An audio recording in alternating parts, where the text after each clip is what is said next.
खबर यह है कि देश में लगातार तीसरे दिन कोरोना से होने वाली मौतें जो हैं वो 1000 के नीचे हैं, जबकि देश के लोगों को चौथी वैक्सीन की सौगात मिलने की राह भी साफ हो गई है। वैसे बात यही नहीं है, कोरोना से जंग के लिए सिंगल डोज वैक्सीन भी अब आने वाली है। तो आपको दिखाते हैं टॉप 9 कोरोना से जंग में ये तमाम बड़ी खबरें।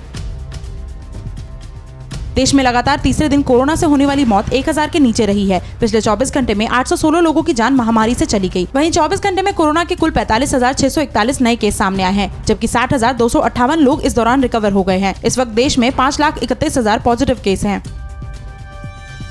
दिल्ली और यूपी में कोरोना संक्रमण कंट्रोल में है। पिछले 24 घंटे में दिल्ली में 101 और यूपी में 172 नए केस आए हैं। राहत की बात यह है कि दोनों ही जगहों पर मौत के मामले घटे हैं। दिल्ली में महामारी से एक दिन में 4 और यूपी में 18 लोगों की मौत हो गई। अमेरिकी कंपनी मॉडर्ना की कोरोना वैक्सीन के आपात इस्तेमाल के लिए DGCI ने मंजूरी दे दी है। भारत में अब सिप्ला कंपनी इस वैक्सीन का आयात कर सकेगी। कोविशील्ड, कोवैक्सीन और स्पुतनिक के बाद मॉडर्ना का टीका भारत में उपलब्ध होने वाला कोविड-19 का चौथा टीका होगा।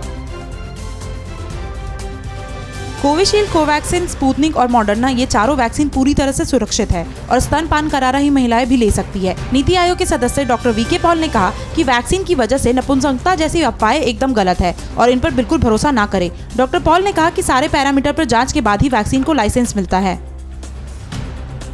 देश में जल्द ही जॉनसन एंड जॉनसन की सिंगल डोज वैक्सीन उपलब्ध हो सकती है। कंपनी ने कहा कि DGCI ने अब क्लिनिकल स्टडीज की अनिवार्यता को खत्म कर दिया है। ऐसे में यहां इस वैक्सीन की एंट्री का रास्ता आसान हो गया है। कंपनी ने कहा कि वैक्सीन को लेकर उसकी भारत सरकार से बातचीत चल रही है।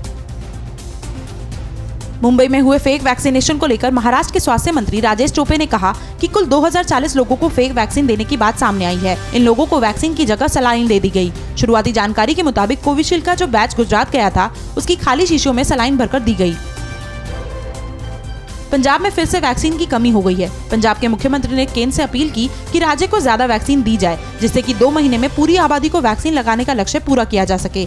प्रदेश सरकार की ओर से बताया गया कि स्टॉक में कोविशील्ड खत्म हो चुका है, वहीं कोवैक्सीन की सिर्फ 1.13 लाख डोज बची है।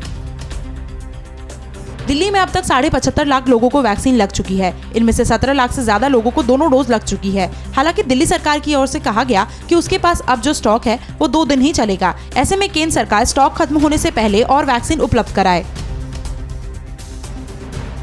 तेजस्वी यादव के अब तक कोरोना का टीका न लेने पर बीजेपी ने विवादित टिप्पणी की है। बीजेपी के प्रदेश प्रवक्ता डॉक्टर राम सागर सिंह ने कहा कि तेजस्वी को मर्दानगी जागने की अफवाहों से बचते हुए कोरोना का टीका लगवाना चाहिए। हालांकि तेजस्वी यादव ने ऐसे बयानों को सिर्फ गंदी राजनीति कहा है। दरअसल लालू राबड़ी परिवार का कोई भी सदस्य अब तक कोरोना का टीका लेते हुए नहीं देखा है।